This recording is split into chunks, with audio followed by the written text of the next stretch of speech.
ನನ್ನ ಹೆಸರು ಬಸವಣ್ಣಪ್ಪ ಎಮ್ಮೆ ಅಂಥೇಳಿ. ಇವತ್ತು ಬೋಳಂದಡ್ಡಿಯ ತಿಕ್ಕನಗೌಡರ ಮಾವಿನ ತೋಟಕ್ಕೆ ಮಲ್ಲಾರೆಡ್ಡಿಯವರು ಭೇಟಿ ಕೊಟ್ಟಿದ್ದಾರೆ. ಅವರ ಮಾಹಿತಿಯನ್ನು ಹಂಚ್ಕೊಳ್ಳೋಣ. ಇವತ್ತು ನಾವು ಬೋಳಮಂದೊಡ್ಡಿಯಲ್ಲಿರ್ತಕ್ಕಂಥ ಒಬ್ಬ ಶ್ರೇಷ್ಠ ಸಾವಯವ ಕೃಷಿಕರಾದಂತಹ ತಿಕ್ಕನಗೌಡರವರ ಒಂದು ಮಾವಿನ ತೋಟಕ್ಕೆ ಬಂದಿದ್ದೀವಿ. ಅಂದರೆ ನೋಡಿ, ಮಾವಿನ ತೋಟ ಇದು ದಶರಿ ಅಂತ ತಳಿ ಮಾವು. ಅಂದರೆ ಇವ್ರ ತೋಟದಲ್ಲಿ ಇವರು ಸುಮಾರು ಒಂದು 4 ತಳಿಗಳನ್ನು ಹಾಕಿದ್ದಾರೆ.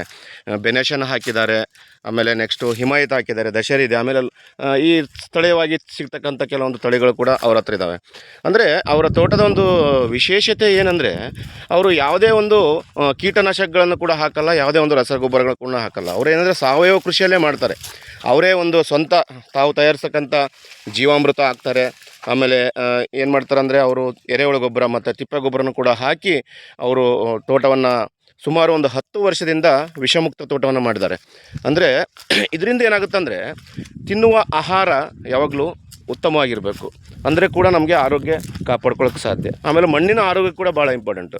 ಅಂದರೆ ಇವರು ಮಣ್ಣಿನ ಆರೋಗ್ಯ ಚೆನ್ನಾಗಿ ಕಾಪಾಡಿಕೊಂಡು ಹೋಗ್ತಾ ಇದ್ದಾರೆ ಆ ಸಾವಯವ ಕೃಷಿಯಿಂದ. ಈಗ ಇತ್ತೀಚೆಗೆ ಮಾವಿನ ಸೀಸನ್ ಬಂದಿದೆ.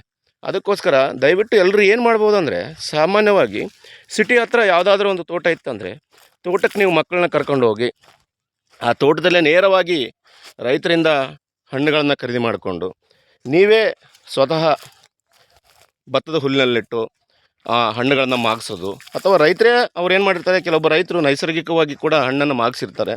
ಅಂಥವ್ರ ಹತ್ರ ರೈತರಿಂದ ನೇರವಾಗಿ ನೀವು ತೊಗೊಂಡ್ರೆ ಏನಾಗುತ್ತೆ, ರೈತರಿಗೂ ಕೂಡ ಲಾಭ ಆಗುತ್ತೆ, ಅದ್ರ ಜೊತೆ ನಿಮಗೂ ಕೂಡ ಒಂದು ತಾಜಾ ಹಣ್ಣುಗಳು ಸಿಗುತ್ತೆ.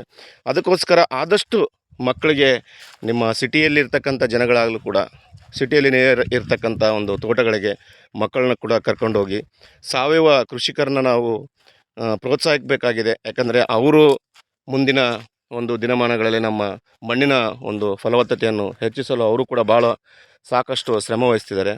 ಅದಕ್ಕೋಸ್ಕರ ಆದಷ್ಟು ನಾವೆಲ್ಲರೂ ಒಂದು ವಿಷಮುಕ್ತ ಒಂದು ಸಮಾಜವನ್ನು ಕಟ್ಟೋಣ, ಭೂಮಿಯ ಆರೋಗ್ಯವನ್ನು ಕಾಪಾಡೋಣ.